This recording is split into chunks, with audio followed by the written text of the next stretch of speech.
자, 이번에 읽을 괴담은 K511A1, 그러니까 두돈반님이 괴담 미스터리 채널에 써주신 여자친구 이야기, 무당의 조언을 무시했을 때입니다. 1년 전 괴담이라 따끈따끈합니다. 본인의 그 경험담을 쓰신 거라고 하는데 한번 읽어보겠습니다. 글을 연재하지 못한 지도 1년이 다 되어간다.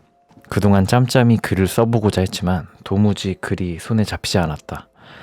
정신적으로 피폐해지니 내 몸이 망가지던지 말던지 신경도 쓰지 못하게 되더니 가족, 친구들을 포함한 주변인들과의 관계도 엉망이 되었다. 지금은 어느 정도 여유가 있기에 글을 다시 연재하고자 한다. 시간이 많이 지나 이전 이야기들을 기억하지 못하는 사람들이 많을 것이라 확신한다. 그래서 간단히 요약하고 시작하려고 한다. 나와 여자친구는 군대에서 간부와 병사로 알게 된 사이다. 나는 운전병이었고 여자친구는 선탑자였으며, 선탑자는 이제 조수석에 타는 간부를 얘기합니다. 신기하면서 우연하게도 같은 대학교를 다니고 있었다. 여자친구는 귀신을 본 적이 아예 없었던, 그렇게 흉가를 다니며 공포체험을 즐기던 사람이었다. 나는 귀신을 아주 가끔 보았지만 본 횟수는 많지 않았다. 하지만 느낌이 좋지 않은 장소에 가거나 사람을 만나면 그 방향으로 털이 바짝 서거나 그 방향으로만 소름이 돋는다. 이해하기 쉽게 표현하자면 레이더가 내 정수리를 기준점으로 빙글빙글 돌다가 어떠한 장소, 어떠한 사람을 만나면 레이더가 그 방향에서 멈춘다. 그러고는 털이 서거나 소름이 돋는다. 그것도 그 방향으로만. 여군이랑 맞선임 사건, 폐막사, 마네킹 사건 등등 몇몇 사건을 같이 겪었었는데, 그때 일을 겪었을 당시에 찾아갔던 무당분이 나와 여군을 따로 방으로 불러들여가지고 이런저런 얘기를 해주었었고, 우리 둘의 끝은 매우 좋지 않을 것이라고 얘기했었다. 그렇다. 이제부터 쓸 이야기는 어떻게 끝이 안 좋아지는가에 대한 이야기다. 이 일의 시작인 사건부터 써보고자 한다. 여자친구를 누나라고 표현하겠다. 우리 둘 모두 들었지만 가볍게 생각했던 말이 하나 있다. 무당이 해주었던 말 중 가깝게 지내다가 떨어지게 되면 한쪽이 화를 입게 될 거야 라는 말. 내가 한 번도 본 적 없는 할아버지께서 신을 모셔야 하는데 모시지 않고 보이는 것, 느끼는 것을 얘기하며 다니시다가 일찍 돌아가셨다는 것을 친가 가족들한테 들었었고, 내가 어렸을 적 할아버지와 똑같은 증상을 보였다는 할머니의 말을 들었음에도 내가 눈으로 본 존재들이 분명히 있으면서도 나는 귀신의 존재를 믿지 않았었다. 아니, 정확하게 말하자면 있다고 생각은 하지만 귀신이었다고 확신할 수 없었다. 공대를 다니기도 하고 이 세상은 물리법칙 아래에 굴러간다고 생각하며 믿고 있었기 때문이다. 심지어 근 1, 2년간 수많은 일을 겪었으면서도 글을 쓰는 이 순간에도 위와 같이 생각하고 있다. 귀신을 본다고 해도 그걸 온전히 받아들이기가 좀 쉽지가 않겠죠. 이제 뭐 에피소드 하나가 시작이 되나봐요. 사슴인간. 21개월의 군 복무 기간을 모두 채우고 먼저 나는 전역을 하였다. 그때 누나는 1년 정도 복무가 남아있었다. 그 1년 안에 전역하기 몇 달 전 우리 부대와 어느 포대, 또 다른 기갑 부대와의 합동훈련이 있었고 규모가 꽤 컸었다고 한다. 우리 부대는 대부분의 훈련은 화천 내에서 했었고 그나마 컸던 훈련이 공지합 훈련이었으며, 그 훈련은 춘천과 화천 그 사이 어디쯤에서 했었는데, 그때 훈련은 화천도 춘천도 아닌 철원 가까이서 했었다고 한다.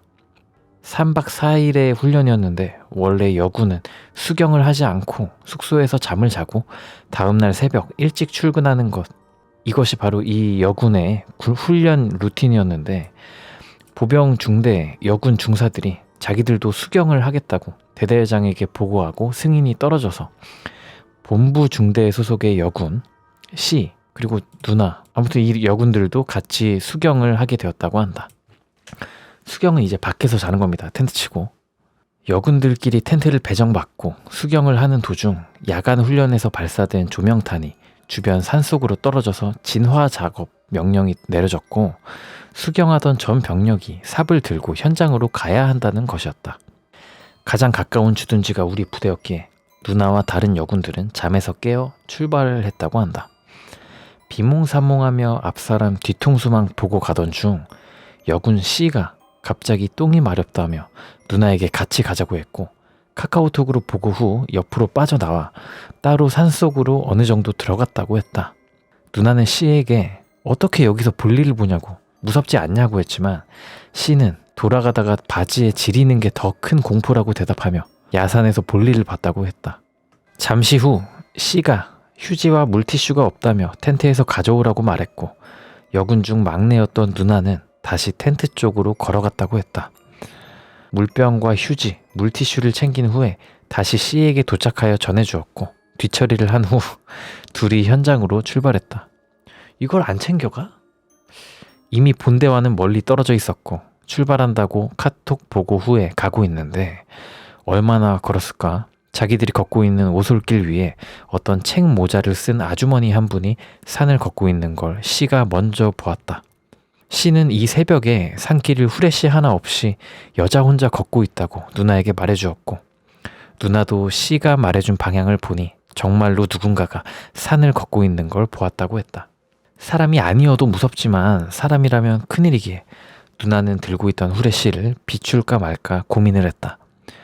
전차 사격장 주변이기도 하고 훈련 중이기도 하니 일단 말이라도 걸어볼까 생각한 순간 움직이는 그 무언가가 C와 누나가 자기를 본 것을 알아챈 건지 능선 너머로 후다닥 하며 넘어갔다. 누나와 C는 서로를 한번 쓱 보고 그쪽으로 갔다.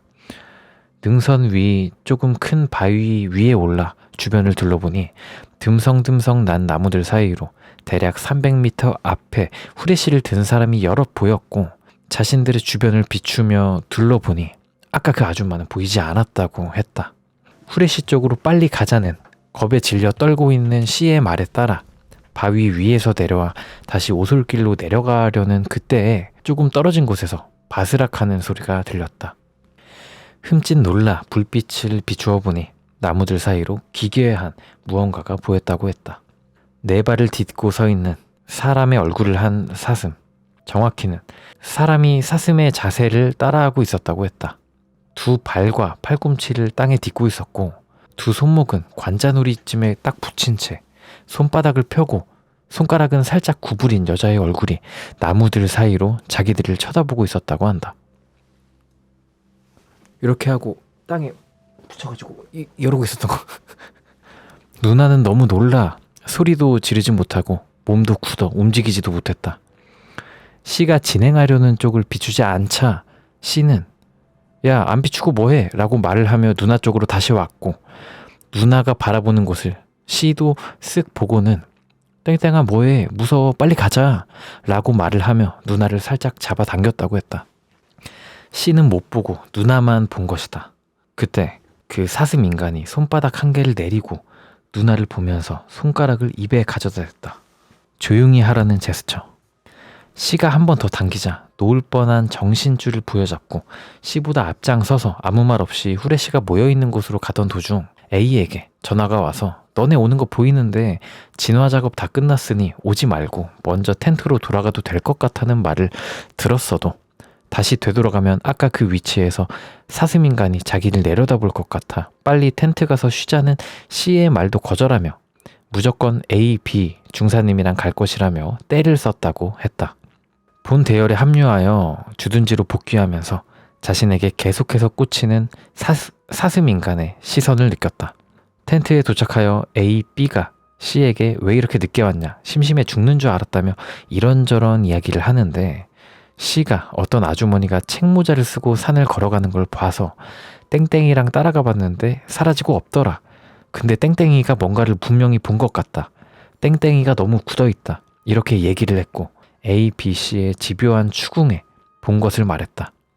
A, B, C와 간식들을 먹으며 각자 겪었던 무서운 얘기를 했다. A는 병사의 투신 살자를 목격했고 그 후에 막사에서 그 병사 귀신을 본 것을 이야기하였고, B는 어렸을 때 봤던 긴가민가 했던 일을 이야기했고, C는 딱히 없다고 말했다. 시간이 흘러 A와 B는 자기들의 텐트로 돌아갔고 C와 누나도 잠에 들었는데 얼만큼의 시간이 흘렀을까?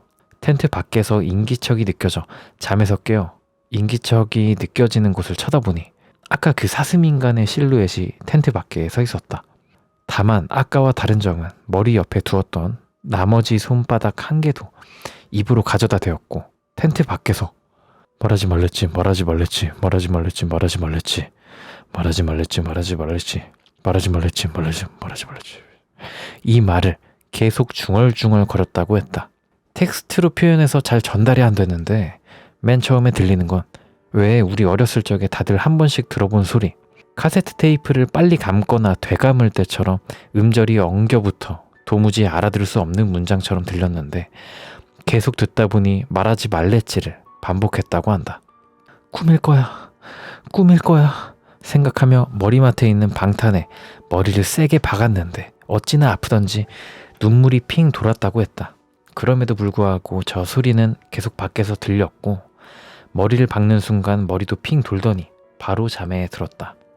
훈련이 끝날 때까지 매일 밤 텐트 밖에서 저 소리가 들렸고 훈련 내내 잠도 제대로 못 자고 신경도 날카로워져서 병사들에게 짜증도 많이 내고 훈련이 끝나서 부대에 복귀하고 나서 어느 정도 괜찮아졌다가 휴가를 나와서 나에게 이런 일이 있었는데 너무 무서웠다고 얘기를 해줬다.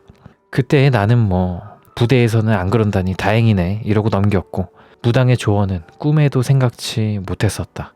그리고 여자친구도 전역할 때까지 큰 문제는 없었다. 말하지 말랬지 말하지 말랬지 말하지 말랬지 말하지 말랬지 말하지 말랬지 말하지 말랬지. 여기까지가 사슴인간 에피소드였고요. 바로 다음 에피소드입니다. 포항에서 누나도 전역하며 복학을 했다. 둘 다 전역하고 복학을 했을 때 서로 연락을 잘 하지도 않고 만나지도 않았다. 학업으로 바쁘기도 하고 나는 먼저 연락하는 스타일이 아니었다. 누나는 먼저 연락해볼까 하면서도 연락해볼까 하고 마음을 먹으면 갑자기 나 자체가 싫고 짜증났다고 했다. 내가 누나에게 잘못한 것도 아니고 부대에서 남들 몰래 썸을 탔던 상대라고 생각하며 스릴을 즐겼던 남자인데 자기 전역 후에는 우연이라도 보는 일이 없었고 연락하려고 하면 갑자기 짜증나고 자기도 왜 그런지 모르겠는데 그런 생각이 들었다고 했다. 그러면서도 평소에는 내 생각이 많이 났다고 했다. 어느 날 친한 후배 둘과 학교 근처 술집에서 술을 먹고 있는데 누나가 누나 후배들과 술을 먹으러 들어왔다. 정말로 우연히 만난 것이었다. 각자 테이블에서 지인들과 술을 먹다가 담배를 피러 밖으로 나갔는데 누나도 가게 밖으로 나왔고 나에게 자리 끝나면 따로 한 잔 더 하자고 했다. 나는 또 별 생각 없이 너무 좋지 라고 답했고 서로의 친구들과 자리를 파하고 둘이 만나 술을 먹었다. 어떡해 재밌겠다. 이런저런 얘기를 했다. 주로 부대에서 있었던 일들을 얘기하며 놀았고 그 뒤로 자주 만나고 연락도 하고 지내다가 어느 날 누나가 다음과 같이 말을 했다. 전에 그 무당이 자기한테 말을 하길 저 아이와 가깝게 지낼수록 너한테는 더 안 좋은 일이 일어날 수 있어. 지금 좋아하는 감정은 어쩔 수 없겠지만 천천히 줄여나가봐. 저 친구는 귀들이 많이 꼬이는데 지켜주시는 분이 있어. 하지만 너는 그렇지가 않아. 너도 신줄이 얇게 보이는데 누가 가려놓은 것 같던데 잘 생각해봐. 너도 모르게 멍이 생기거나 어디 긁혀서 다치거나 그러지 않아? 너가 둔해서 어디 부딪혔나 보다 잘 때 다쳤나 보다 하고 넘어가서 그렇지. 결국에는 비참한 결말을 맞이하게 될 거야 라고 무당이 말했다고 한다. 그리고 나서 무당을 믿냐고 자기는 일 처리해준 건 고맙긴 한데 저 말은 거스르고 싶다고 미래에 벌어질지도 안 벌어질지도 모르는 일 걱정하면서 지금 너랑 너무 행복한 거 포기하기 싫다고 이제 우리 썸 타는 거 끝내고 연애하자고 자기가 몸이 가루가 되는 일이 있어도 좋아한다고 저 말을 듣는데 누나가 그렇게 예뻐 보일 수가 없었다. 그렇게 연애를 시작하고 1년쯤 지나서 누나의 친구들과 함께 포항의 한 펜션으로 여행을 갔었다. 첫째 날에 신나게 놀고 술도 마셨겠다. 거실에 모여서 영화를 한 편 보다가 다 같이 잠에 들었다. 신나게 잠을 자고 있는 도중 누가 뒤로 확 미는 느낌을 받아 깜짝 놀라서 잠에서 깼다. 무슨 느낌이랑 비슷하냐면 그 학창시절에 위자를 뒤로 눕혀서 까딱까딱 하다가 중심을 잃어서 뒤로 확 넘어가려는 느낌. 더 자세하게는 친구가 위자를 뒤로 확 당겼을 때의 느낌. 화들짝 놀라 상체를 일으키며 눈을 뜨니까 누나와 친구분들 모두 눈이 동그래진 채 뭐야 뭐야 이러면서 서로를 쳐다보고 있었다. 나도 방금 누가 뒤로 확 미는 느낌을 받아서 깼는데 우리가 등을 바닥에 대고 자는데 어떻게 그런 느낌을 받을 수 있냐고 말했다. 그런데 누나와 친구들은 다른 느낌을 받았다고 했다. 베개에서 손이 나와 머리카락을 잡고 쭉 당겼다는 것이다. 나보고 어떻게 해보라고 하는데 내가 무당도 아니고. 그리고 특이했던 건 내가 평소에 느끼던 쎄함과 소름을 느끼지 못했다. 문을 열고 들어갔을 때에도, 그리고 바닥을 밟았을 때에도 말이다. 2박 3일 일정이었기에 해가 뜰 때까지 뜬 눈으로 밤을 지새우고 사장님께 혹시 방을 바꿔주실 수 있는지 물었다. 사장님은 별 말 없이 방을 바꿔주셨고 새로 옮긴 방에서는 아무 일도 일어나지 않았다. 둘째 날 밤에 누나와 친구들은 여자들만의 모임을 가지고 싶다며 셋이 나가버렸기 때문에 혼자서 그 방을 다시 가보았음에도 아무런 느낌도 받지 못했다. 소파에 누워 얕은 잠에 빠져 있었는데 온 몸에서 털이 서더니 소름이 돋았다. 그 느낌에 잠에서 깼는데 주변엔 아무것도 없었다. 하지만 온 몸은 위험 신호를 보내고 있었다. 한 10분쯤 지났을까? 밝은 빛과 엔진 소리가 들렸고 차에서 누나와 친구들이 내렸는데 셋의 상태가 정상은 아니었다. 누나는 양쪽 뺨이 부은 채로 봤어? 봤어? 말을 하고 있었고 친구 둘은 울고 있었다. 그 셋을 보니 위험 신호의 원인이라는 느낌이 강하게 들었다. 왜 그러냐고 물어보니 야간에 해안 드라이브를 할 겸 도로를 따라 달리면서 걸즈 토크를 하고 있는데 운전하던 누나가 갑자기 속력을 줄이더니 도로에서 후진 기어를 넣었다는 것이다. 해안가는 이렇게 꼬불꼬불 되기 때문에 멈추면 정말 안 되거든요. 정말 위험한데. 친구들이 미친년아 뭐 하는 거야? 하고 얼굴을 쳐다보니 잔뜩 겁에 질린 표정으로 봤어 봤어 봤어 만 반복하고 있다는 것이다. 조수석에 탄 친구가 어찌어찌 브레이크를 밟아 주차 기어에 넣고 누나를 끌어내고 뒷자리에 옮겨 대신 운전해서 왔고 정신 차리라며 뺨을 치고 물을 뿌려봐도 봤어란 말만 반복했다는 것이다. 누나를 얼른 자리에 눕히고 셋이서 손이며 다리를 주무르면서 이름을 막 불렀더니 누나가 정신을 차리더니 내가 왜 여기 있어? 내 얼굴 왜 이렇게 아파? 라고 얘기를 하다가 갑자기 겁을 먹고 오늘 같이 밤을 새달라고 얘기를 했다. 내일 운전을 하고 집에 가야 할 사람은 나였기에 밤을 새는 건 무리였고 우리 셋 다 누나 옆에 있어줄 테니 아무 일 없을 거라고 안심을 시키고 겨우 재웠다. 친구들도 누나가 잠에 든 것을 확인하고 방으로 들어가셨고 나도 잠에 들었다. 다음 날 아침에 훌쩍이는 소리에 눈을 떠보니 누나는 먼저 일어나서 혼자 울고 있었다. 깜짝 놀라 무슨 일이냐고 물어보니 아무것도 아니라고 그냥 어제 너무 다들 고마워서 울었다고 얘기하며 활짝 웃었다. 어제 무슨 일이 있었는지 묻지 않을 테니 나중에 말하고 싶으면 말하라고 얘기를 하고 아침을 먹고 이곳저곳 들려서 구경 후 누나가 하루 더 있고 싶다고 얘기를 했다. 친구분들은 다른 약속들이 있어서 하루 더 노는 건 힘들어서 먼저 올라간다고 하셨고 터미널까지 배웅해준 뒤 누나랑 포항 시내를 돌아다니며 구경을 했다. 어떤 야시장을 돌아다니며 구경을 하고 있는데 얼굴에 화장을 한 남자분이 누나를 보더니 다가오는 것이었다. 약간 허옇게 뜬 얼굴과 눈 주변을 까맣게 칠한 스모키 화장 비슷했는데 갑자기 누나의 배꼽 아래에 손을 대더니 에휴 웬 아가씨가 뱃속에 이런 걸 어디서 넣어가지고 다니는 거야 하시고는 그냥 가셨다. 여기까지가 무당의 조언을 무시했을 때 첫 번째 이야기였고요. 바로 다음 이야기로 가볼게요. 다음 에피소드의 이름은 위화감입니다. 위화감. 자신이 여자라고 가정해보자. 길을 가다 낯선 남자가 자신의 배꼽 아래에 손을 댄다면 소리를 지르거나 화를 내야 하는 게 정상이지 않는가? 나는 누나를 만지고 유유히 걸어가는 아저씨에게 무슨 짓이냐며 소리를 치며 붙잡았지만 여자친구의 반응은 내 예상과 달랐다. 네? 이 한마디만 했을 뿐이었다. 누구에게도 들키고 싶지 않은 비밀을 들켜 당황한 표정을 지은 채 나는 아저씨를 붙잡고 뭐 하는 짓이냐고, 콩밥 먹고 싶냐고 화를 내려 했지만 아저씨가 너무 미안하고 안 됐다는 표정과 말투로 먼저 말을 꺼내셨다. 미안한데 나는 도와줄 수 없는 일이야. 내 능력 밖의 일이야. 이렇게 말씀하시며 발걸음을 재촉하셨다. 나는 아저씨를 계속 부르며 세워보려 했지만 누나가 손목을 붙잡으며 그냥 가자고 했다.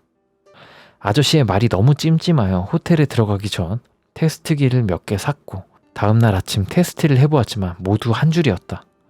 그도 그럴 것이 누나는 피임약을 항상 먹고 있었고 나도 피임기구를 항상 사용했다. 결과를 봐도 찝찝함은 사라지지 않았다. 임신을 했다면 아저씨가 말했던 아유 웬 아가씨가 뱃속에 이런 걸 어디서 넣어가지고 다니는 거야. 의 의미는 부정적인 의미를 가지게 된다. 그런데 임신이 아니다. 그렇다면 누나의 뱃속 안에는 아이가 아닌 부정적인 의미를 지닌 무언가가 들어있다는 말이 된다. 에일리언이야 뭐야. 떨리는 손으로 여자친구의 몸에 손을 가져다 대보았다. 아저씨처럼. 하지만 난 아무것도 느낄 수가 없었다. 소름이 돋지도 않았고 털이 서지도 않았으며 쎄한 느낌도 없었다. 누나는 제정신이 아닌 아저씨가 그냥 장난치고 간 일이라며 나를 안심시키려 했다. 누나 앞에서는 알겠다 말하고 아무렇지 않은 척 행동했다. 같은 식당에서 같은 메뉴를 먹고 있을 때에도 같은 풍경을 바라보고 있을 때에도 우리 둘의 대화는 점점 줄었고 나의 찝찝함은 사라지지 않았었다. 누나의 외도를 의심한 건 아니다. 무언가 찝찝했다. 아무렇지 않게 행동해도 티가 났는지 누나가 자취방으로 돌아가면 산부인과에 같이 가서 검사를 받아보자 했다. 여행을 마치고 검사를 받아봐도 이상소견이 없는 정상이었다. 현대의학의 결과를 받아들고서야 찝찝함은 사라졌다. 여행 때 누나의 행동과 그날 밤에 느꼈던 감각으로 인해 내가 너무 예민하고 과민 반응한 것으로 생각했다. 돌아와서 한동안은 아무 일도 없었다. 누나와의 관계도 소원해지지 않았었다. 그렇게 평범하게 보내던 어느 날 밤, 누나가 학교 동기들, 후배들과 학교에서 술자리를 가진 날이었다. 새벽 2시가 조금 넘어서 모르는 번호로 전화가 왔다. 전화기 너머의 여자는 떨리는 목소리를 억누르며 땡땡 언니 남자친구분 맞으시냐? 큰일 났다. 땡땡 언니가 사라졌다고 얘기했다. 깜짝 놀라 그게 무슨 말이냐 자세히 좀 얘기해보라고 하니 2차가 끝나고 3차로 노래방에 가려고 자리를 옮기는 도중 땡땡 언니가 정문에서 그리 멀지 않은 낮은 산으로 뛰어갔다는 것이다. 잘은 못 들었는데 누가 나를 부른다고 얘기하면서 전화 끊고 경찰에 신고부터 하고 지금 바로 나갈 테니 당신들은 누나 찾으러 같이 산을 타지 말고 위치를 알려달라고 했다. 산을 설명하자면 학교 주변에 있는 높지 않은 야산이라고 하나? 동산 정도? 고도는 높지 않은데 위아래로 긴 그런 산. 나무는 빽빽하고 산책로는 없는, 밤에는 가로등이 아예 없는 산. 친구들이 야 저기 산속에서 뭔 일이 벌어져도 모르겠다 라고 말한 적이 있었고 그쪽 앞 대로를 차 타고 지나갈 때면 항상 느낌이 쎄한 산이었다. 위성사진을 첨부해봤는데 학교 이름을 가려도 그 학교를 다니고 있다면 모를 수가 없는 사진이기에 텍스트로만 설명하겠다. 산 바로 밑에서 누나 친구들을 만나 나에게 전화한 여자분을 찾았다. 여자분에게 나는 지금 누나를 찾으러 갈 것이고 경찰이 오면 남자친구가 찾으러 들어갔다고 알려주고 내 전화번호도 알려주라고 부탁했다. 친구들도 같이 찾겠다고 했으나 괜히 들어갔다가 위험해지는 사람을 늘리지 말고 걱정 말고 노시라고 얘기한 후 산에 들어갔다. 야밤에 산을 타본 적이 있는가? 휴대폰 후레쉬가 그렇게 약한지 다시 한번 느꼈다. 가시거리, 그러니까 보이는 거리는 3m도 채 안 되는 것 같았고 나무 사이로 간간히 보이는 학교 주변 건물들과 주변 도로의 가로등만 보였다. 걱정돼서 산에 들어오긴 했는데 막막했다. 누나의 위치를 모르고 들어온 산이니 어찌 보면 당연했다. 무작정 전화를 걸면서 밑만 보고 걸어갔다. 지나온 길에서 시선이 느껴졌고 등 뒤로 소름이 돋았다. 뒤를 돌아볼 수 없었다. 나를 따라오는 발소리는 들리지 않았다. 고요한 산속, 풀벌레 소리와 내가 낙엽을 밟는 소리, 간간히 지나가는 차의 엔진 소리만 들릴 뿐이었다. 한 10분쯤 걸어 들어왔을 때 모르는 번호로 전화가 와서 받아보니 경찰이었다. 지금 도착했고 수색을 시작할 건데 어디에 있는지 물으며 내 위치를 확인했다. 밑에 신고자를 만났는지 물어보니 만나서 얘기를 들었다고 했다. 그 친구들이 내가 진입한 방향을 알고 있으니 그쪽으로 10분 정도 올라오면 내가 있을 것이다. 지금부터 움직이지 않고 가만히 있겠다고 얘기했다. 불빛을 흔들고 있을 테니 10분이 지나도 만나지 못하면 내가 전화를 걸겠다고 했다. 경찰은 일단 만나서 얘기하자고 한 후 전화를 끊었다. 왔던 길을 내려가 볼까 생각을 했는데 방향 감각을 잃어서 다른 방향으로 갈까봐 그 자리에 앉았다. 가만히 앉아서 흙바닥만 보고 있었다. 시선은 계속 느껴졌기 때문이다. 허나 어디서 느껴지는 시선인지 도저히 알 수 없었다. 15분쯤 지나서 발소리 여럿이 들렸고 후레쉬를 켜고 여기 있다고 소리를 쳤다. 경찰들과 만나보니 4명이 와 있었다. 경찰들은 지금 가용 인원 전부가 4명 뿐이라고 했다. 야간 수색은 여간 위험한 게 아니라 1시간만 찾아보고 못 찾으면 내일 아침에 사람들을 더 모아 다시 찾아보겠다. 사람을 붙여줄 테니 내려가서 기다리시라고 말했다. 민폐일 수도 있는데 나도 찾는 거 도와주겠다고 정중히 부탁드리니 어쩔 수 없다는 한숨을 내쉬며 알겠다고 했다. 나는 살아오면서 인간이 아닌 존재에게 무언가를 간절히 바라며 빌어본 적이 거의 없다. 제사 때도 어릴 적 다녔던 교회에서도 종교 행사로 다녔던 원불교나 할머니를 따라 다녔던 절에서도 군대에서 원불교 종교 행사도 있나 보네. 신기합니다. 그냥 눈을 감고 머릿속으로는 아무 생각도 안 했었다. 그런데 그날만큼은 달랐다. 아주 가끔 꿈에 나오시던 나는 얼굴 한번 본 적 없는 할아버지에게 할아버지가 나를 지켜주는 수호령이라고 하던데 진짜 그렇다면 지금 누나를 보호해주고 누나 찾는 것을 도와달라고 머릿속으로 기도하고 또 기도하며 산을 탔다. 얼마쯤 지났을까? 나에게 누나의 상황을 알려준 여자분에게 전화가 왔다. 전화를 건 사람은 누나였다.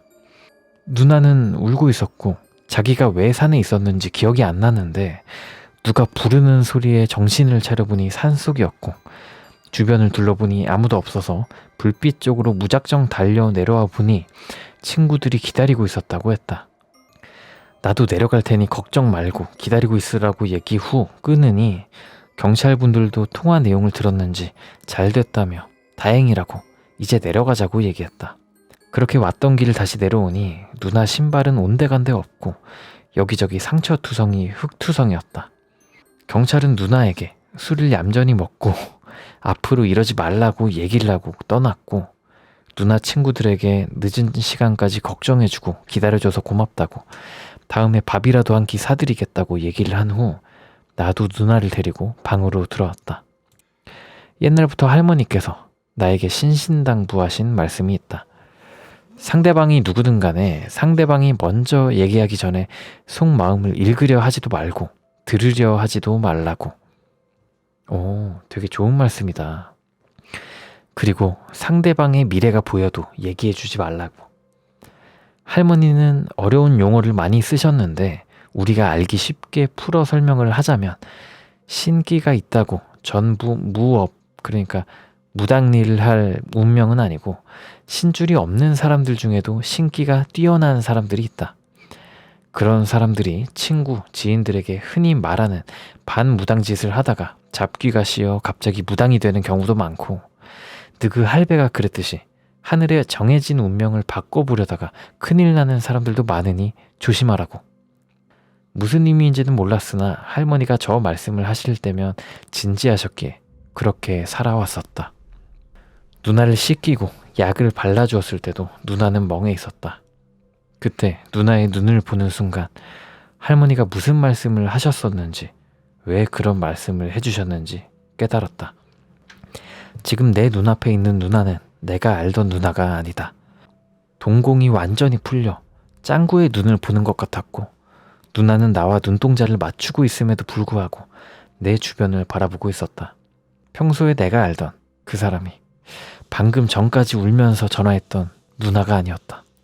위화감이 들었다. 너무 충격을 먹어 정신을 놔버린 건지 아니면 진짜 누나가 이상한 건지 알 수 없었다. 그런 누나를 침대에서 재운 뒤 밤새 고민했다.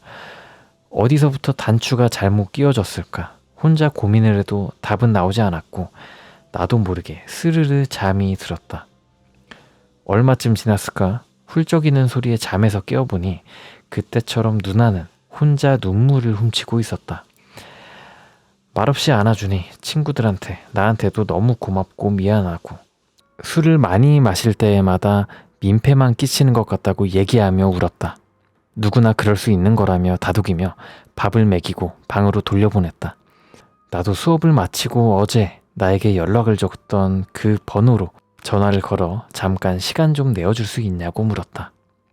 교내 카페에서 만나 어제 누나에게 이상했던 게 있는지 물었다. 친구분은 망설임도 없이 누나가 산으로 달려갈 때를 이야기해줬다. 자기는 잘 못 들었었는데 다른 친구들은 사슴이 나를 부른다고 얘기하며 달려갔다고. 그때 술을 많이 마시는 상태였냐고 물어보니 섞어서 꽤 마셨었다고 얘기해줬다. 번호를 알게 되기 전에도 몇 번 마주치며 인사했던 사이이기에 무리한 부탁일 수도 있으나 혹시 누나가 수업에 안 나오거나 이상한 것 같으면 나에게 연락을 달라고 말하며 감사의 표시로 음료와 디저트 몇 개를 포장해 드린 후 혼자 카페에 남아 진지하게 생각해봤다. 할머니께서 말씀해 주신 말, 상대방이 말해주기 전까지 묻지 말라. 그러니까 누나가 나에게 말해주지 못한 게 있는지, 나에게조차 숨기는 게 있는지 묻고 싶은 마음이 굴뚝 같았다. 때가 되면 얘기해 주겠지 라고 스스로 결론을 짓고 마음을 다잡을 때까지 시간이 꽤 필요했다. 산속 실종 소동이 있고 한동안은 잠잠했다. 2, 3주쯤 흘렀을 때였나?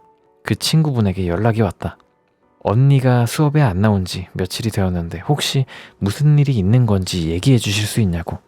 나는 학교 과제 때문에 바쁜 줄 알고 며칠 연락을 안 했다고 얘기를 한 후 시간 내서 같이 방에 가보자고 얘기했다. 누나는 미대를 다니고 있어서 밤을 새워 과제를 하기가 부지기수였다.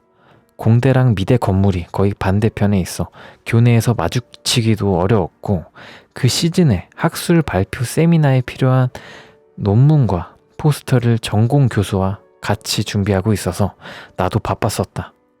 친구분을 카페에서 만나 같이 누나 방으로 가는데 순간 서두르지 않으면 안 될 것 같다는 느낌이 확 들어 뛰세요 라고 얘기한 후 뛰었다.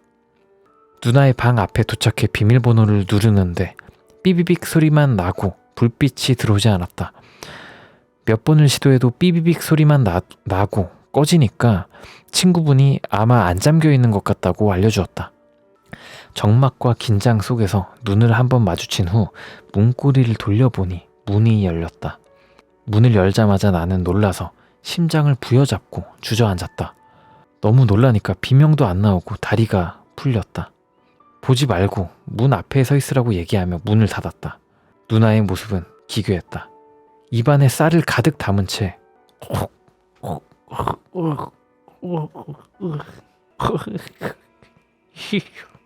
기침을 하며 웃고 있었다. 입안에 쌀을 얼마나 우겨 넣은 건지 콧물과 함께 쌀이 나오고 있었다.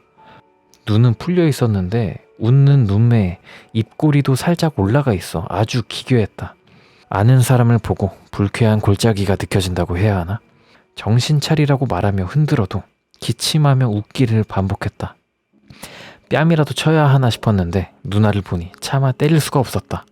그래서 입을 좀 더 벌리고 손가락을 넣어 쌀을 빼낸 후에 화장실로 끌고 가 샤워기로 찬물을 뿌렸다. 그러자 누나가 화들짝 놀라 비명을 지르려 하다가 남아있는 쌀들을 삼켰는지 갑자기 구토를 하며 쌀을 쏟아내는 걸 보고 있자니 오랜 시간 함께해온 여자친구라지만 고개를 돌릴 수밖에 없었다. 꼴보기 싫다, 역겹다라는 느낌이 아니라 가녀린 어깨와 등을 보이며 쌀알들을 쏟아내는 여자의 뒷모습에서 엄청난 위화감을 느꼈기 때문이다.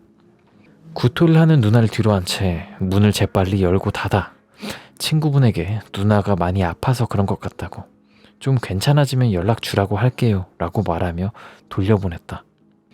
다시 문을 열고 들어갔을 때에도 누나는 헛구역질을 계속하고 있었다. 그러다가 나랑 눈이 마주쳤는데 입 주변과 코, 눈에서도 쌀이 나오고 있었다. 눈이 따가운 건지 현 상황이 무서운 건지 눈물을 줄줄 흘리며 누나는 내 이름만 부르고 있었다.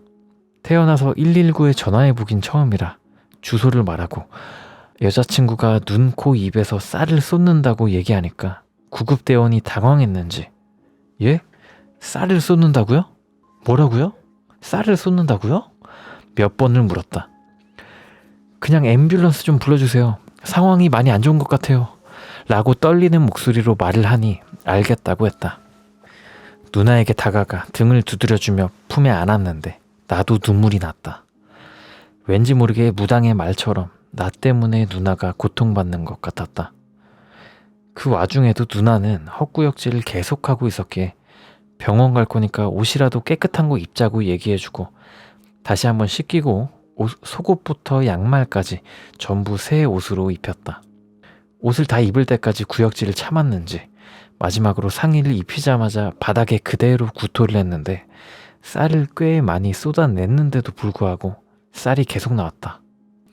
그걸 치울 겨를도 없이 등을 두드려 주다가 구급대원이 도착했고 들것에 실려 앰뷸런스로 갔다.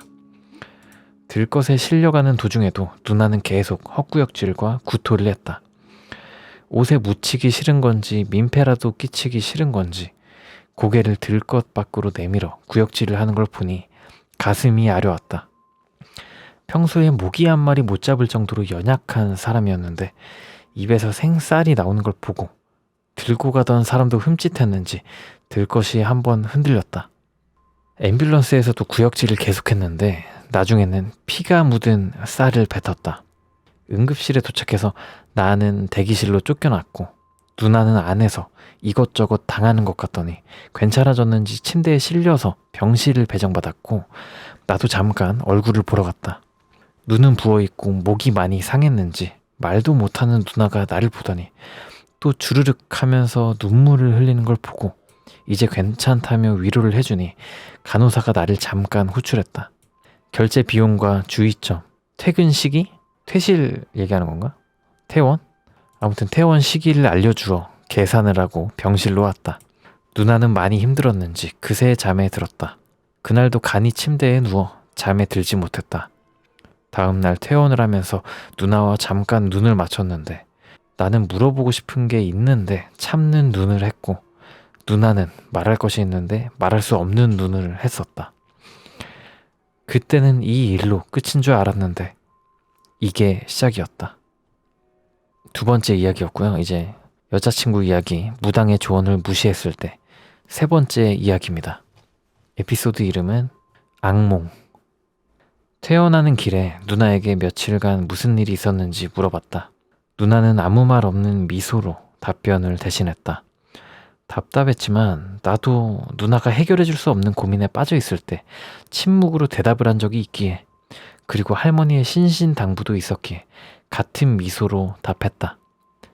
번화가 근처 죽집에서 간단히 아점을 때우고 집으로 걸어가는 길 누나가 휴대폰을 쓱 내밀었다. 이번 주만이라도 자기 방에 같이 있자는 메모. 이번 전 난장판이었던 누나 방도 정리해야 했고 토사물 범벅이던 옷도 빨래할 겸 알겠다고 고개를 끄덕였다. 속으로는 저녁 되면 얘기해 주려나 싶은 생각도 있었다. 집으로 돌아와 청소며 빨래를 하고 저녁으로 먹을 죽을 끓이고 있을 때쯤 나에게 전화를 한 번도 안 하시던 할머니께 전화가 왔다. 밖으로 나가 전화를 받아보니 할머니께서 똥강아지 쉐이, 너 별일 없나? 라고 안부를 물으셔서 별일 없이 잘 지낸다고 했다. 할머니는 요즘 꿈에 할배가 자꾸 나오는데 이상하다면서 꿈 얘기를 해주셨다. 할배가 꿈에 자꾸 나오는데 나올 때마다 상처가 점점 생기더니 어젯밤 꿈에는 웬 이상하게 생긴 아지매를 할배가 끌고 왔는데 자세히 보니 할배가 끌고 온 게 아니라 할배가 어쩔 수 없이 달고 왔다는 것이다. 내가 할매 뭔 소리예요? 라고 물었는데 말 끊지 말고 들어보라며 말을 이어가셨었다. 그 여자가 팔이 억수로 길었는데 양팔로 할배를 몇 바퀴를 감았는지 모르겠고 양 손가락을 눈구멍에 넣어서 할배가 눈에서 피를 흘리고 있었고 이빨로 할배를 악 물고 질질 끌려다니더라는 것이다. 헐, 할배를 끌고 다니는 거잖아. 그러니까 아니구나. 그러니까 빨판상어처럼 할배를 이렇게 물고 끌려다녔다는 얘기구나. 꿈에서 할머니가 할배한테 아고 이게 무슨 일이래요 라고 물어도 할배는 아무 말 없이 그대로 지나갔는데 할배가 끌고 다니는 아지매 뒤로 나랑 어떤 젊은 여자가 졸졸 따라가더라는 것이다. 할머니가 내 이름을 막 불렀는데 아지매가 할머니를 보더니 한 손으로 조용히 하라는 듯이 손가락을 입에 가져다 대고 잠에서 깨었다고 하셨다. 그 사슴인간인가? 할머니께서 나에게 꿈에 너와 할배가 나온 걸 보니 꿈자리가 흉하다며 만약 꿈에서 누군가가 맛있는 음식을 주면 절대로 먹지 말고 머리를 밥상에 박아 꿈에서 깨라고 했다. 정말로 잘 지내냐고 물었고 잘 지낸다고 답을 하니 다행이라며 전화를 끊으셨다. 전화를 마치고 나는 망치를 뒤통수에 맞은 듯 충격을 받았다. 여자친구가 있는지는 알고 계셨지만 내가 누나가 겪었던 이야기를 할머니께 말씀드린 적이 없기 때문이다. 할머니가 꿈에서 보신 할아버지의 몸에 붙어있다는 아줌마가 누나가 겪고 묘사해 주었던 그 사슴 인간이랑 너무 비슷했기 때문이다. 산속에서 내가 할아버지께 빌었던 것 때문에 할아버지께서 저런 꼴이 되신 건가?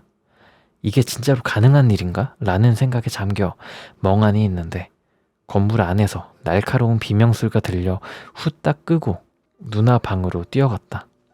누나는 부엌에 엎드려 울고 있었다. 무슨 일이냐고 물어보니 그게 현실에도 왔다며 이미 상할 대로 상한 목소리로 소리치고 있었다.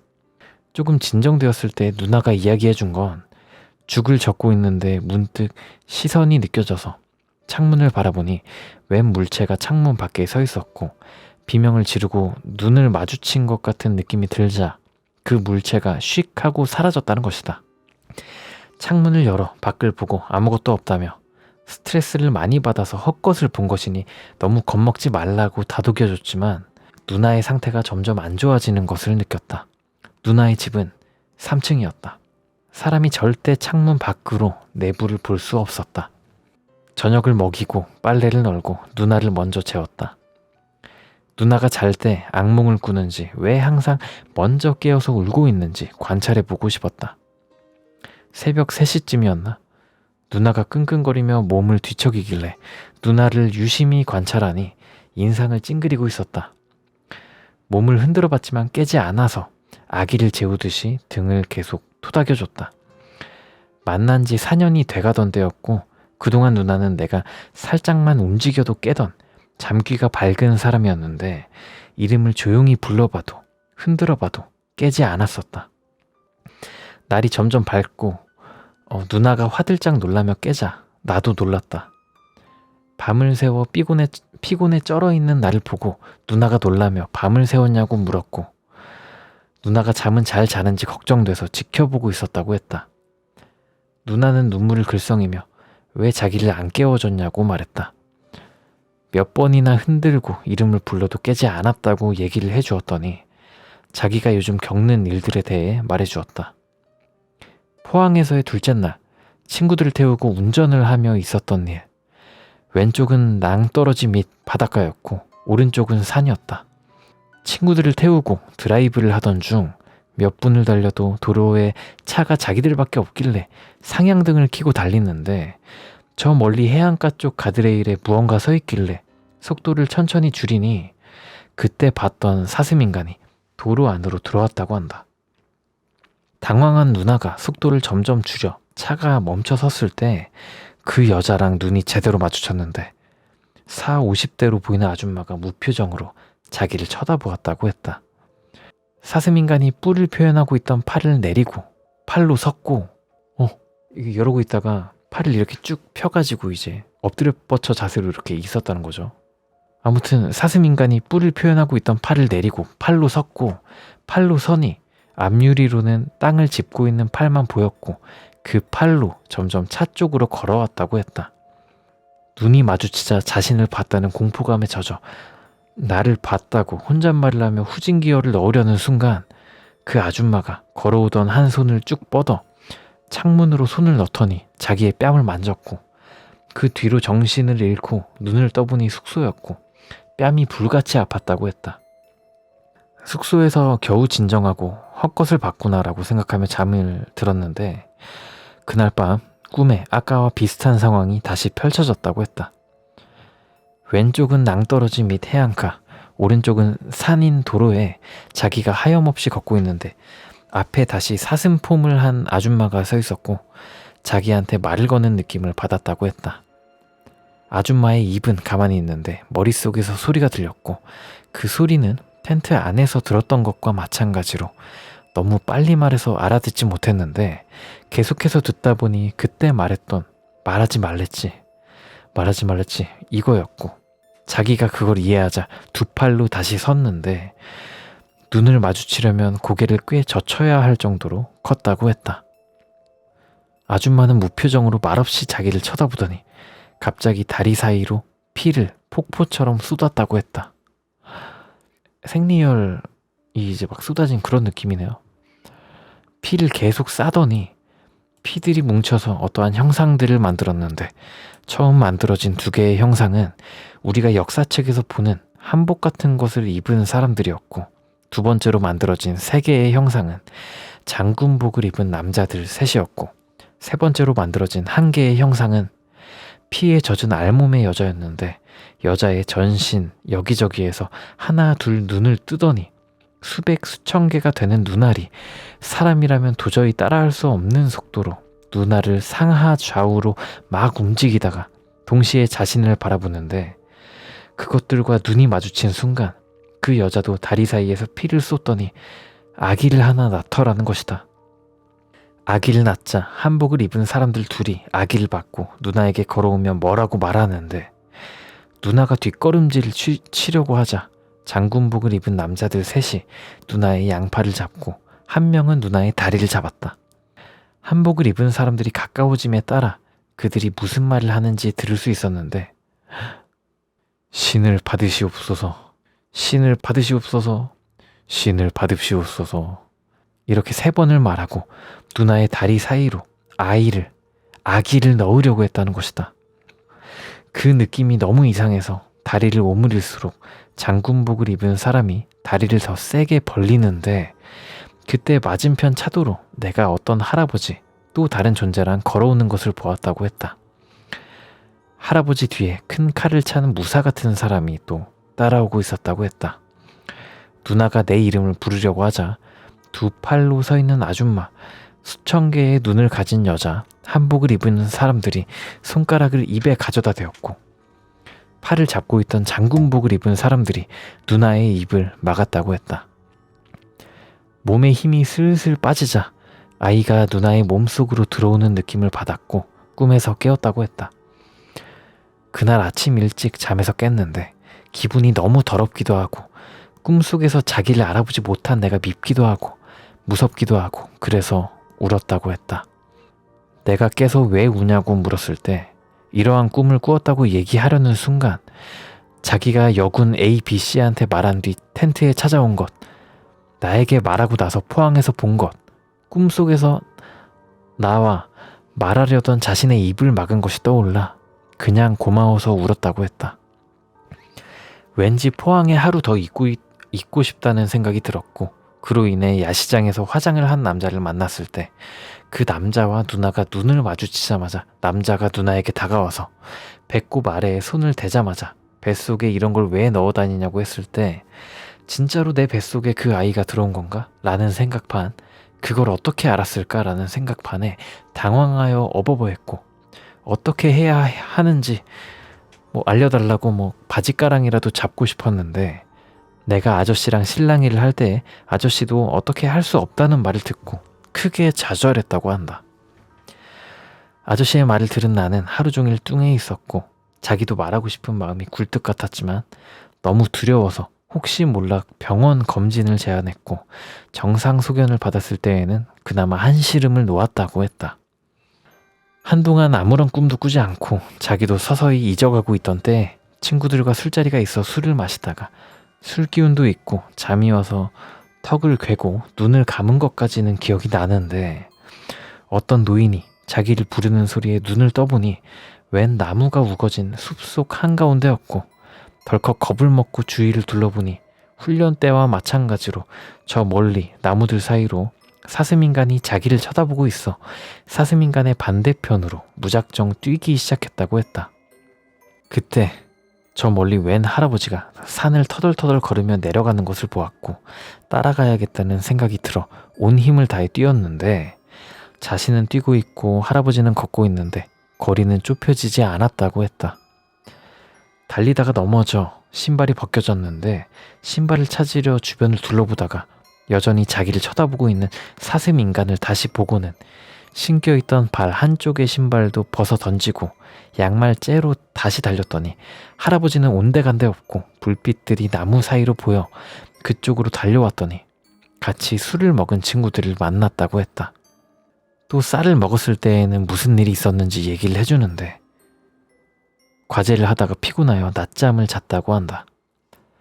낮잠을 자며 꿈을 꾸었는데 창문 밖에서 어떤 종소리가 들려 창문 밖을 쳐다보니 흰 천옷을 입고 흰 종이배 같은 것을 머리 전체에 쓴 사람들이 일렬로 걷고 있었고, 검은 천옷을 입고 검은 종이배 같은 것을 쓴 사람 몇 명이 행렬의 중앙에서 큰 가마를 치고 걷고 있었다고 했다. 너무 신기하고 처음 보는 광경에 지역 축제 행렬인가 보다 하고 구경을 하는데, 주변 원룸들의 창문에 사람들이 하나둘 나타나 행렬들을 보더니 창문을 닫더라는 것이다. 누나는 처음 보는 광경에 창문으로 계속 보고 있는데 검은 천옷을 입은 사람들이 지고 있는 가마가 누나의 원룸 건물 입구 앞에 멈춰 서더니 그때 알몸의 여자가 가마에서 내렸고 사람들 몇 명과 함께 건물 안으로 들어오는 것을 보았다고 했다. 누나는 그제서야 큰일 났다 싶어 현관문이 잠겨 있는지 확인하려 가려는데 꿈속에서의 현관문은 열려 있었고 여러 사람들과 알몸의 여자가 방으로 들어오더니 그때의 꿈처럼 누나를 양쪽에서 잡고 이번엔 입을 강제로 벌렸다고 했다. 여자는 그때처럼 수백 개의 눈으로 누나를 쳐다보았는데 저번과는 다른 분노로 가득 찬 눈으로 자기를 바라보고 있었다고 했다. 흰 옷을 입은 사람들이 누나의 입을 벌리고 신에게 공양하시옵소서, 신에게 공양하시옵소서, 신에게 공양하시옵소서 라고 3번 말한 후에 누나네 부엌 찬장을 막 뒤지더니 쌀을 보관하던 통을 찾아 쌀을 꺼내어 누나의 입에 넣었는데 그냥 입에 넣은 게 아니라 손을 목구멍 속으로 넣어서 뱃속부터 채워나갔다고 했다. 너무 고통스러워 그 꿈속에서 기절을 했고 차가운 느낌에 갑자기 정신이 확 들어 보니 이미 내가 물 뿌려 몸이 젖은 상태였고 구역감이 밀려와 토를 해보니 자기가 쌀을 쏟고 있었는데 자기가 옛날 술을 왕창 마시고 토를 할 때 코에서 토사물이 나온 적이 있지만 눈으로도 액체가 나온 건 그때가 처음이었고 눈이 찢어지도록 아팠다고 했다. 내가 잠시 나갔을 때 자기가 이렇게 죽는구나, 이대로 죽는구나, 진짜 심각하구나 싶어 눈물이 났었고 미친 듯이 살고 싶었다고 했다. 병원에서는 간호사들이 무슨 약과 물을 엄청 먹였고 저기 대장 안에 있는 똥물까지 토하겠구나 생각이 들 정도로 토를 했다고 했다.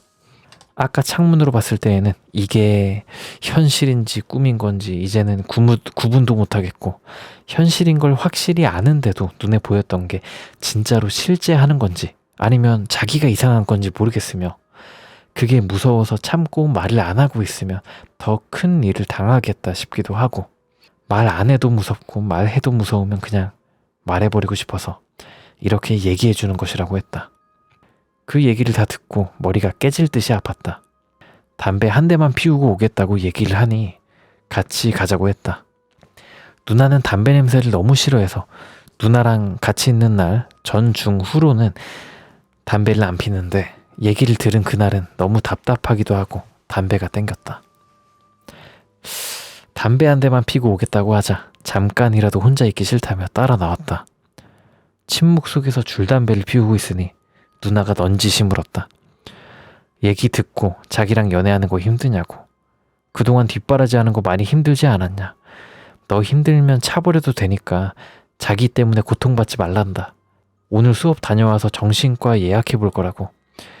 귀신이 너무 보고 싶어서 옛날에는 친구들이랑 흉가도 다녀보고 그래도 아무런 일이 없었고 악몽도 꾼 적이 없는데 그 무당이 말했던 것처럼 너랑 가까워지니까 이런 일을 겪는 게 아닌가 싶다고. 근데 자기는 내가 너무 좋고 헤어지기 싫으니 너가 힘들면 매몰차게 차버려도 된다고 그렇게 얘기를 했다. 나는 한동안 아무 말 없이 있다가 예약 잡히면 병원에 같이 가자고 얘기했다. 서로 씻고 등교할 준비를 했고 누나는 바로 학교로, 나는 방에 들러 짐 챙기고 수업을 들으러 갔다. 내 수업이 먼저 끝나 그때 그 친구분에게 다시 연락했다. 그때 만났던 카페에서 기다리며 이런저런 생각을 했다. 지금 누나의 상황을 한 명이라도 더 알아서 내가 없을 때 도와줄 사람을 만들고자 했었다. 친구분을 만나 그간 있었던 일을 모두 말해주었는데 내 생각이 짧았었다. 아무에게도 말하지 말고 혼자 알고 곁에서 누나 좀 도와줄 수 있냐고 물었고 친구분은 기꺼이 도와주겠다고, 자기도 많이 아끼는 언니라고 얘기를 했었는데 친구분의 입이 너무 가벼웠던 건지 아니면 너무 신비했던 건지 누나네 과 사람들이 누나의 이야기를 알게 되었다. 진짜 최악의 상황이 됐네요, 이거. 자, 여자친구 이야기, 무당의 조언을 무시했을 때 네 번째 마지막 이야기입니다. 이번 에피소드의 이름은 악몽만큼 지독한 현실입니다. 얼마 지나지 않아 내가 도움을 청했던 A에게 전화가 왔다. 내가 기억하기로는 누나가 정신과 예약을 잡는다고 한 지 이틀 후 정도? 전화를 받아보니 A는 울고 있었다. 무슨 일이냐 물어보니 A는 너무 미안하다고, 자기의 의도와는 다르게 일이 잘못된 것 같다고 말했다. A를 만나 자초지종을 들었고 기억나는 내용은 다음과 같다. 언니가 오랜만에 등교를 하여 안부도 묻고 옆에서 잘 챙겨주고 있었다. 그동안 특별한 이상의 행동은 없었는데 오늘 언니가 강의 도중에 비명을 지르며 강의실 밖으로 뛰어나가 강의 끝날 때까지 들어오지 않았고, 강의가 끝나고 쉬는 시간에 언니가 돌아왔는데 얼굴이 하얗게 질려 있었고 수업이 남아있음에도 정신없이 짐을 챙겨 나갔다. 최근 언니의 달라진 태도에 예민했던, 평소에 언니를 마음에 들어하지 않던 친구 한 명이 그 모습을 보고 큰 소리로 언니 욕을 하며 언니 흉을 보자 나에게 들었던 이야기를 하며 우리가 조금만 신경 써주고 이해해 주자고 했는데 본인처럼 언니를 이해하고 도와줄 줄 알았지만 다른 친구들은 아닌 것 같다고 얘기했다. A는 정말 미안하다고 말하면서 사과를 했었다. 이걸 왜 얘기해? 그렇게 통화를 마무리하고 누나네 자취방에 달려갔다. 내가 문을 열고 들어가자 양말, 베개, 필기구, 휴대폰 등등이 현관으로 날아옴과 동시에 누나는 저리 가라며 욕설과 비명을 내질렀었고, 누나를 안심시키며 천천히 다가가자 눈에 들어온 누나의 모습은 쌀을 토하던 그때의 모습처럼 초점 없는 눈과 창백한 얼굴, 핏기 없는 입술을 하고 있었다. 누나를 끌어안으며 나라고 몇 번이고 말해도 손길질, 발길질로 나를 밀쳐냈었고 나를 전혀 알아보지 못했다. 누나의 비명을 듣고 옆방 사람들이 문을 두드리며 조용히 좀 하라고 했는데 누나가 난동을 계속 부려 나가서 자초지종을 얘기할 순 없었고 죄송하다고 말하면서 누나를 화장실로 끌고 가 그때처럼 찬물을 뿌렸다. 정신을 차린 누나는 나를 알아봤고 이름을 부르며 크게 울었었다. 너가 그 여자랑 함께 들어왔다고 울부짖었고 일단 진정하고 얘기하자고 한 후 옷도 갈아입히고 핫초코도 타주었다. 어느 정도 진정된 후 누나가 오늘 자기가 보고 겪은 일에 대해 이야기해줬다. 수업 도중에 천장에서 이상한 소리가 들려 쳐다보려고 한 순간에 이건 현실이고 저것은 환청이다, 저것은 가짜다 라고 되뇌이며 신경을 쓰지 않으려고 했는데 갑자기 천장에서 그 아줌마의 머리가 거꾸로 쑥 내려와서 자기와 눈을 맞추더라는 것이다. 그때는 너무 놀라 비명도 못 지르고 굳어있는데 아줌마가 목을 360도 회전시켜서 자기와 얼굴을 맞대더니 어때? 이것도 가짜 같아? 라고 늘어진 테이프처럼 얘기하자 알아듣고 그제서야 비명을 지르고 도망을 갔다고 했다. 강의실을 빠져나가는 순간에도 등 뒤에서 환각 아닌데? 환각 아니야 라고 얘기하는 소리는 계속 들렸고 나에게 연락을 하려 했는데 핸드폰을 강의실에 두고 와서 공대 건물까지 찾아왔었지만 돌아다녀봐도 나를 찾을 수가 없어. 다시 강의실 쪽으로 가보니 쉬는 시간이라 급하게 짐을 챙겨 집으로 돌아오는 길에 폰을 보니 아침에 완충시켜놓은 배터리가 1%로 줄어 있었고 연락을 하려고 한 순간에 꺼져서 무작정 집으로 달려왔다고 했다. 집에 도착해 핸드폰을 충전시켜도 충전 중이라는 표시는 뜨지 않았고 그때의 꿈이 생각나 창문을 닫고 암막 커튼을 치고 현관문이 열려있는지 확인하고 뒤를 도는 순간에 복도에서 환각 아니라니까 라는 아줌마의 목소리가 다시 들려오더라는 것이다. 그 목소리는 문 바로 앞에서 계속해서 들려왔고 점점 빠르게 그리고 점점 느리게 템포를 변경하며 계속 중얼중얼거렸다고 했다. 듣다 보니 머리가 핑 하고 돌아 그대로 쓰러졌는데 내가 문을 두드리며 이름을 부르는 소리에 깬 순간 내 목소리 사이사이로 가짜 아니야 가짜 아니야 라고 말하는 아줌마의 목소리가 뚜렷하게 들린다는 걸 인지했을 때부터 정신이 까마득해졌고 내가 현관문을 열었을 때 누나가 본 것은 아줌마가 한 손으로 어떤 목이 잘린 할아버지의 목 단면에 손을 넣어 배 밖으로 손을 꺼내고 있었고 다른 한 손으로는 내 어깨를 감싸진 채 내 몸에 이끌려서 집 안으로 딸려오는 모습이었다고 했다. 설마 글쓴이 할아버지야? 글쓴이 할아버지를 이긴 건가? 이 아줌마가? 그것을 보고 들어오지 말라고 욕을 하면서 물건을 던지는데 문이 닫히자 손이 스르륵 빠져나가 아줌마가 들어오지는 않았지만 문 밖에서는 여전히 어때? 환각 아니지? 네가 본 거 진짜야 라고 얘기하며 깔깔대면서 웃었고 정신이 확 들었을 때에는 자기가 찬물에 맞으며 젖어 있고 나는 샤워기를 들고 물을 뿌리고 있었다고 했다. 누나가 얘기하길 이제는 이게 악몽인지 현실인지 구분이 안 되는 것 같다고. 그 할아버지는 뭐고 자기한테 왜 이런 일이 일어나는지 무섭다고 울먹였었던 것 같다. 그때가 돼서야 누나에게 내 이야기를 했다. 내 어렸을 적 이야기와 할머니께 들었던 내 할아버지의 이야기. 누나가 산속에 들어갔을 때 내가 태어나서 처음으로 할아버지께 부탁한다고 기도를 했던 이야기와 할머니께서 전화로 해주셨던 이야기.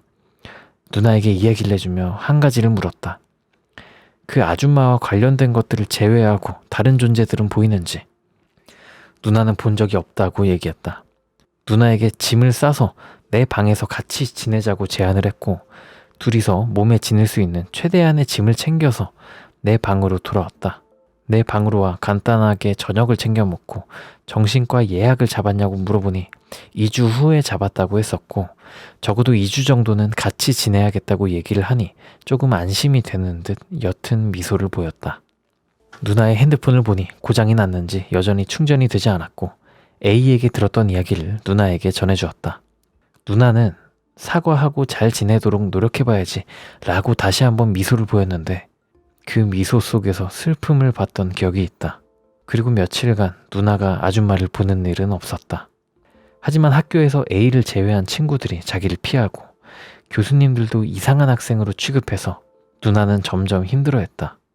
항상 자기와 같이 다니던 애들이 자신을 못 본 척하거나 말을 씹고 누나를 놔두고 카페를 갔고 같이 하던 조별과제도 자신과 상의 없이 진행하는 일도 있었다. 은근하면서도 티나는 따돌림 때문에 누나는 많이 힘들어했다. 낮에는 학교에서 사람들 때문에 힘들어했고 저녁에는 악몽을 꿀까봐 두려움에 힘들어했었다. 내가 공강이 생겨 집에 일찍 들어오면 수업에 가 있어야 할 누나가 방에 있는 날이 점점 많아졌고 나중엔 아예 수업에 가지 않았다.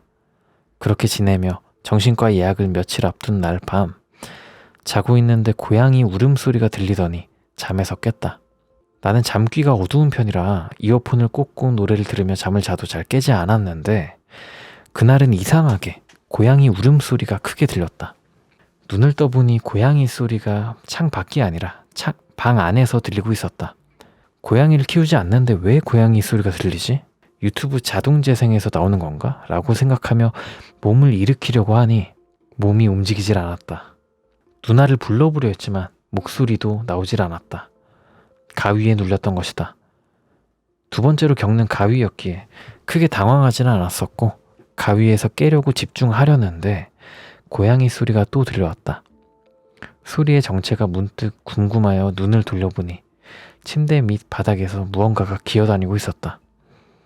고양이 머리통이 저렇게 컸나? 라고 생각이 들어서 조금 더 자세히 보니 고양이가 아니고 갓난 애기보다 조금 더 자란 애기가 응애응애 울면서 바닥을 기어다니고 있었다.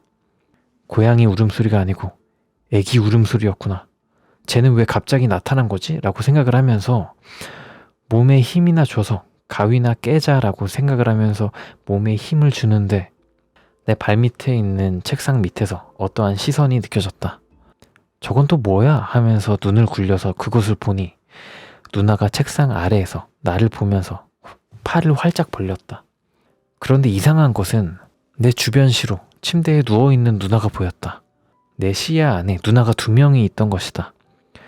누나가 팔을 벌리자 아기가 응애응애 하면서 침대 밑에 누나를 향해 걸어갔고 아기가 누나에게 도달하자 누나가 아기를 번쩍 들어 올린 후 자신의 손으로 아기를 자신의 다리 사이에 넣었다. 그것도 내 눈 앞에서.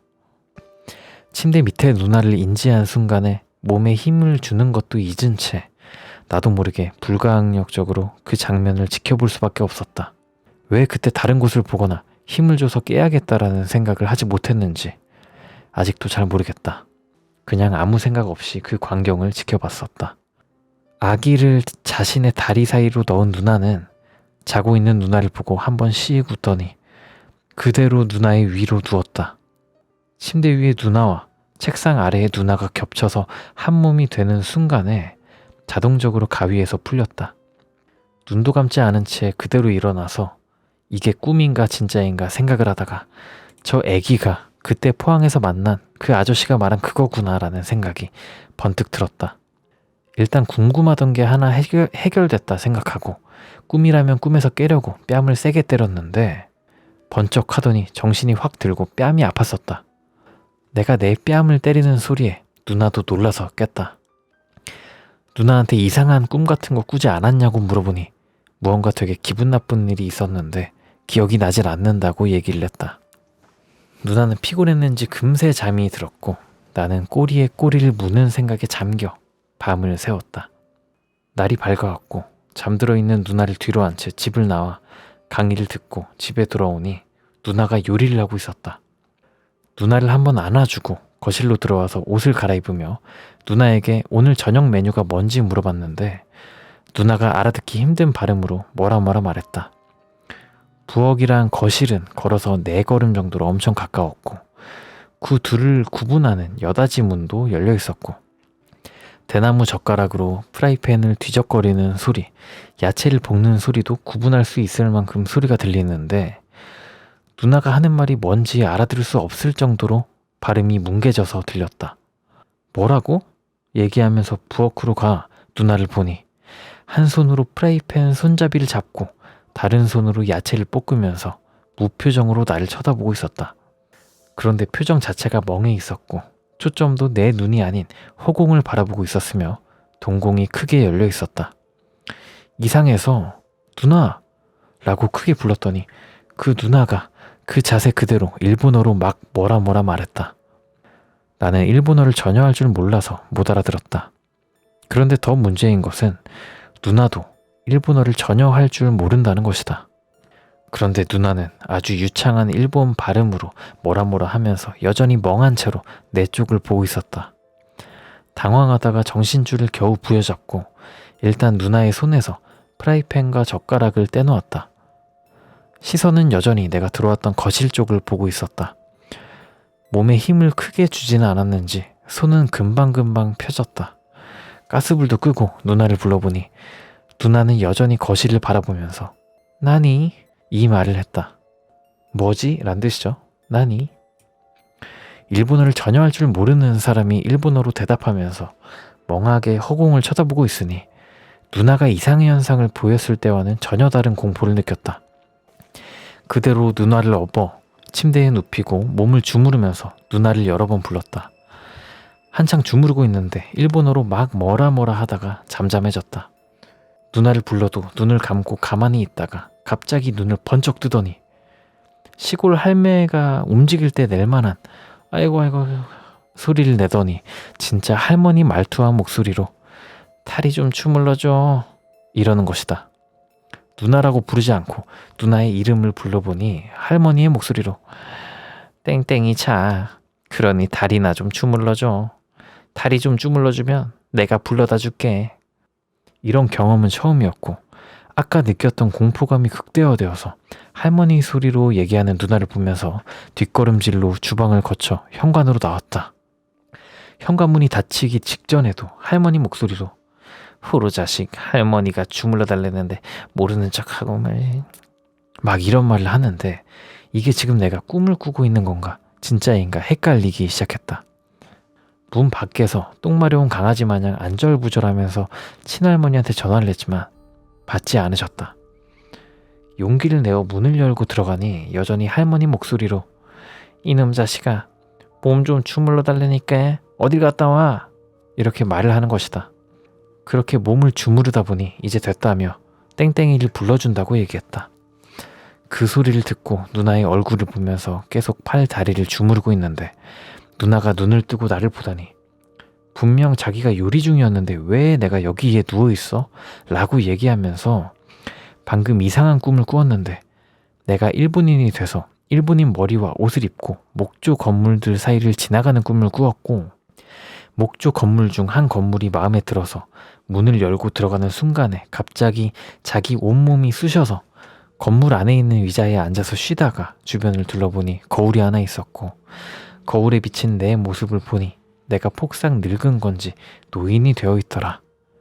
그렇게 거울을 보면서 내가 늙으면 이렇게 변하는구나 생각을 하고 있는데 거울에 비친 노인이 이제 일어나 라고 얘기한 순간에 몸이 벌떡 일어나졌고 들어왔던 목조 건물의 문이 닫히는 소리가 남과 동시에 눈이 떠졌다는 것이다. 오, 잠깐만. 결말이 따로 있는 건가? 이게 끝이 아니었어? 결말 뭐야? 결말 아시는 분 계신가요? 이 괴담 미스터리 채널에는 4편까지 있는데? 이게 무슨 일이야? 아니, 댓글에 보면 4편이 끝임? 더 있는데 글 쓰는데 시간이 걸려서 좀 못 쓰고 있어요. 블로그는 없고요. 결혼은 아직입니다. 이게 24년 1월 말에 써진 댓글이거든요. 근데 이분 글을 보면 신도 무심하다. 잠깐만요. 이분 글을 보면 이렇단 말이에요. 4편이 이제 4개월 텀으로 나온 건데 5편이 아직 안 나왔나 봐. 난 끝난 줄 알았지. 5편은 아직 없네요. 올라오면 그때 바로 읽어보겠습니다. 젠장.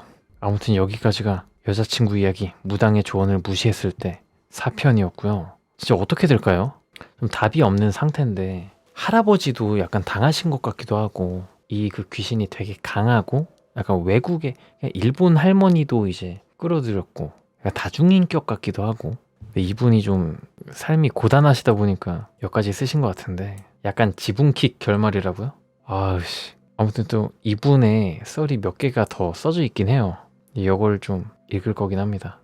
자, 다음 괴담은 요양하다가 들은 나도 모르는 우리 별장 괴담인데 그 전에 써둔 요양차 별장에 왔는데 고목나무가 을씨년스럽다. 이거 먼저 볼 거예요. 고목나무가 을씨년스럽다. 시골 마을 별장에 있는 고목나무를 찍어서 올립니다. 글쓴이가. 밤나무인데 한 200년 됐다고 하네요. 그러고 나서 이제 요양하다가 들은 나도 모르는 우리 별장 괴담이 시작이 되는 겁니다. 가건물, 밤나무, 아까 봤던 그 밤나무, 그리고 내 차는 왜 써둔 거지? 오래된 밤나무 사진 올린 사람인데 여기서 농산일 마무리하면서 지내다 보니 새벽에 외지인들이 찾아와서 새벽에 소리 지르고 난리 피는 경우가 한 번 있어서 간단하게 썰 한번 풀어봄. 저기 보이는 주택이 외할머니가 생전 쓰시던 건물이고 외할머니는 올해 돌아가셨음. 여기가 외할머니가 쓰시던 건물인 거죠. 외할머니 댁 바로 뒤에 콘크리트 벽돌 쌓아서 만든 아주 작은 가건물이 하나 있음. 내부는 비었고 유리창도 없고 대문도 없고 그냥 건물 골조만 남은 빈 건물임. 건물주가 있는지 아니면 건물주도 없는 그냥 버려진 구조물인지도 모르는 건물. 나는 저 건물이 옛날 푸세식 화장실로 쓰이던 건물인 줄 알았음. 지금도 저 시골에 가면 푸세식 화장실이 존재하긴 함. 내 차 바로 밑에 있는 갈색 지붕이 푸세식 화장실임. 별장에 수세식 화장실이 있는데 저기는 농산일 하다가 흙투성이로 방에 들어가기 싫을 때 아니면 급동일 때만 감. 그 푸세식 화장실도 벽돌로 지어졌는데 그거랑 구조가 아주 비슷함. 크기만 조금 더 크다 정도? 요 그 가건물 사진이 있네요. 외할머니가 사시던 건물이고. 주택 우측 하얀색 판넬에 농기구랑 고추 말리는 기계랑 업소용 대형 냉장고 들어가 있음. 그 창고보다 조금 작은 사이즈의 가건물이 바로 집 뒤에 있고, 저 가건물은 건강이 안 좋으셨던 어느 아저씨가 요양차 저만큼의 땅을 사고 거기에 건물을 올리셨음. 건강에 차도가 없어서 나가셨는지 아니면 돌아가셔서 나가셨는지 모르고 건물만 덩그러니 남겨져 있음. 물론 저기서 귀신이 나온다거나 그런 일은 들어본 적도 없고 겪은 적도 없음. 내가 느끼는 쎄함도 없음. 집 뒤에 산에 공동묘지가 있음.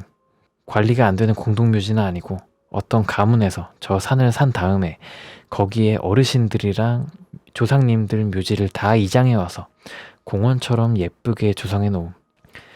밤에 달 사진을 찍거나 별 사진 찍으러 그 공동묘지에 올라가 보면 가끔 쎄함이 느껴짐. 그럴 때마다 막걸리 2~3병씩 뿌리고 잠시 하늘 구경하고 쓰레기 버리지 않고 조용히 놀다 가겠습니다 이렇게 인사를 하면 그 쎄함은 얼마 안 가서 사라짐. 저 폐건물은 그런 느낌이 하나도 들지는 않음. 그냥 진짜 버려진 건물. 암튼 그렇게 요양을 하고 있는데 어느 날 새벽에 차 한 대가 우리 집 마당으로 들어오는 소리가 들렸음. 우리 집에 민간차가 들어오는 경우는 딱 2가지임. 길을 잘못 든 사람이 차를 돌리러 들어오거나 할머니 댁 방문한 친척이거나. 전자는 거의 없고 후자의 경우는 새벽에 올 일이 없지.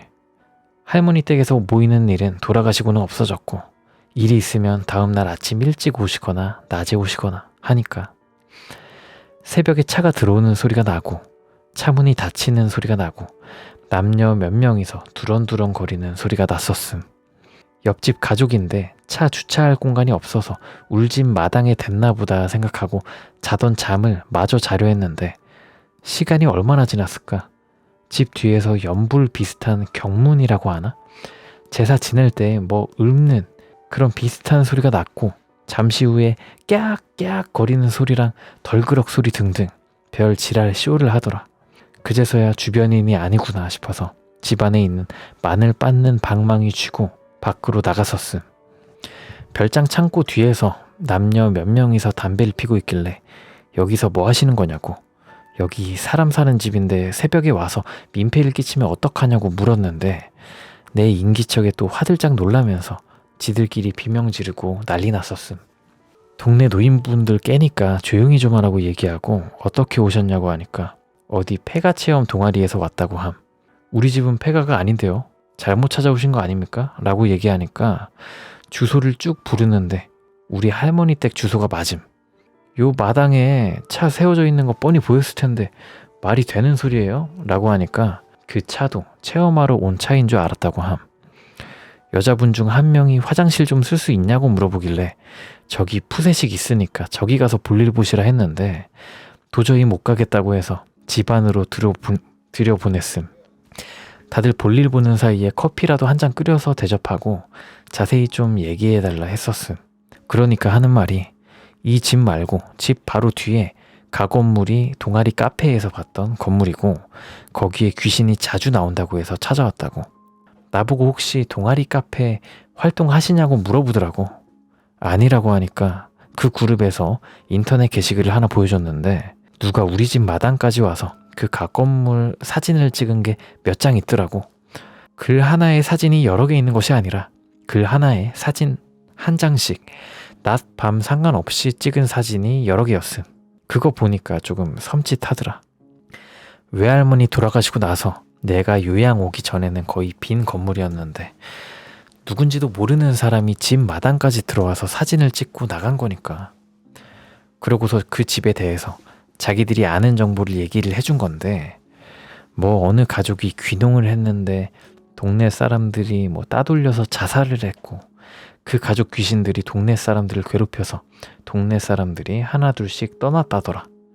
특히 밑에 집이 가장 심하게 괴롭혔는데 괴롭힘을 견디지 못하고 도망치듯이 나왔다더라. 이런 삼류 괴담이었음. 그래서 자기들이 와서 살펴봤는데 그런 느낌조차 전혀 없어서 위식 같은 걸 하고 얼마 지나지 않아 집 위쪽으로 나 있는 산길 위에서 첨벙 첨벙 첨벙 하는 소리가 점점 크게 나서 그 소리에 무서워서 소리 지른 거라고 말썽 피워서 미안하다고 하더라. 그래서 내가 여기 노인분들 다 정정하게 잘 계시고 저 집은 어떤 아저씨께서 요양하러 내려오셔서 지었다가 나가시고 남은 건물이라고 얘기를 해주고 카페에 여기 밑에 집에 사람 살고 사유지고 가족이 죽은 적도 없으니까 여기 찾아오지 말라고 글 올리라고 얘기를 하고 내보냈었음. 지금은 요양을 끝내고 다시 도시생활 하는데 짧게 한번 적어봤음 이라고 합니다. 여기까지가 요양하다가 들은 나도 모르는 우리 별장 괴담입니다. 사실 폐가체험, 흉가체험이라는 게 뭐 재미는 뭐 있겠지만 사유지인 경우가 대다수잖아요. 뭐 흉가라고 해도 다 쓰러져가는 폐가라고 해도 사유지인 경우가 뭐 부지기수고 뭐 대부분이고 그래서 거기 들어가는 게 불법이니까 사실 저도 뭐 가보고 한 번쯤은 가보고 싶다라는 생각이 있지만 그게 불법이라 그런데 갈 생각을 안 하고 있긴 합니다. 근데 이런 괴담이 도는 흉가들이 되게 많겠죠. 그냥 집인데 주인 뻔하게 있는데 여기 귀신이 때문에 하면서 오는 사람들 얼마나 많을 거야. 민폐겠죠 이런 거. 아무튼 여기까지가 두돈반님이 쓰신 글들 거의 대부분을 읽어봤고요. 진짜 아쉬운 게 여자친구 이야기 무당의 조언을 무시했을 때 이게 5편이 이게 마지막 편인 줄 알았어요. 근데 마지막 편이 아니었네. 계속 이분 글 살펴보다가 이 글의 결말이 나면 그때 또 다시 한번 읽어보도록 하겠습니다. 너무 슬프다.